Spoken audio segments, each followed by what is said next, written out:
नमस्कार.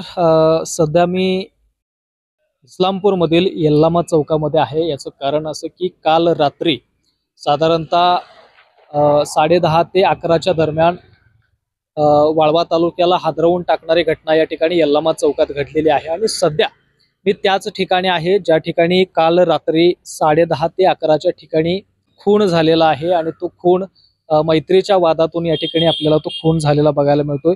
इथं जर का बघितलं तर ही तीच जागा आहे जिथं अ, तिघा मित्रांनी एका मित्राला त्या ठिकाणी त्याच्या छातीमध्ये चाकूचा वार करून त्याचा खून केलेला आहे.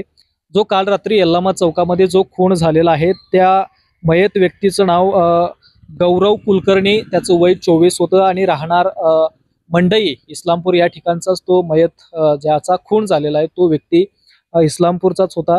त्यामध्ये जर का आपण आरोपी बघितले तर त्यामध्ये मुख्य आरोपी सौरभ पाटील, तो पण राहणारा यल्लामा चौक इस्लामपूर या ठिकाणचाच आहे. त्यानंतर दुसरा जो आरोपी आहे तो साजिद इनामदार आहे, राहणार गोटखिंडी तालुका वाळवा. त्यानंतर विजय उर्फ सोन्या धुलगडे राहणार इस्लामपूर, असे त्या ठिकाणी तिन्ही आरोपींची त्या ठिकाणी नावे आहेत.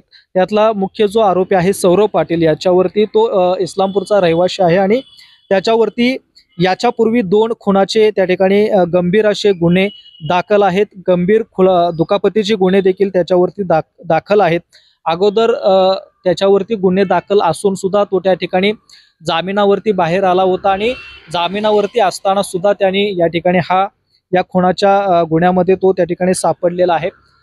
पोलीस स्टेशनकडून इत्थंभूत मिळालेली माहिती अशी की हे तिन्ही आरोपी सौरभ पाटील असेल, विजय धुलुगडे असेल आणि साजिद इनामदार, हे तिन्ही आरोपी त्या ठिकाणी खून झाल्यानंतर रात्री 11 ते 12च्या सुमारास कोल्हापूरकडे त्या ठिकाणी रवाना होत होते आणि त्याची माहिती इस्लामपूर पोलीस ठाण्याचे जे कोणी अधिकारी आहेत, त्यामध्ये संजय हरुगडे असतील किंवा त्यांची इतर सगळी टीम असेल, यांना त्याची कल्पना लागली आणि त्या आरोपींना कामेरी तालुका वाळवा या ठिकाणी पकडण्यात आलं.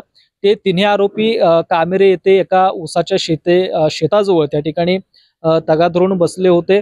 त्यानंतर त्याची माहिती, इत्थंभूत माहिती पोलिसांना लागल्यानंतर कामेरीमध्ये त्या ठिकाणी पोलीस फाटा त्या ठिकाणी गेला असताना त्या आरोपींनी त्यामुळे ऊसामध्ये त्यांनी त्या ठिकाणी पळ काढला आणि त्यांच्या पोलिसांची जी टीम आहे त्यांच्याबरोबर संजय हरुगडे असतील, इस्लामपूर पोलीस ठाण्याचे ते प्रमुख आहेत, त्यानंतर अमोल सावंत असतील, शशिकांत शिंदे, दीपक घस्ते, विशाल पांगे, या सगळ्या पोलीस यंत्रणेने त्यांना ऊसामध्ये ताणून धरून त्या ठिकाणी तिन्ही आरोपी आज अटकेमध्ये घेतलेले आहेत आणि तिन्ही आरोपी इस्लामपूर पोलीस ठाण्याच्या वतीनं जेरबंद करण्यात आलेले आहेत.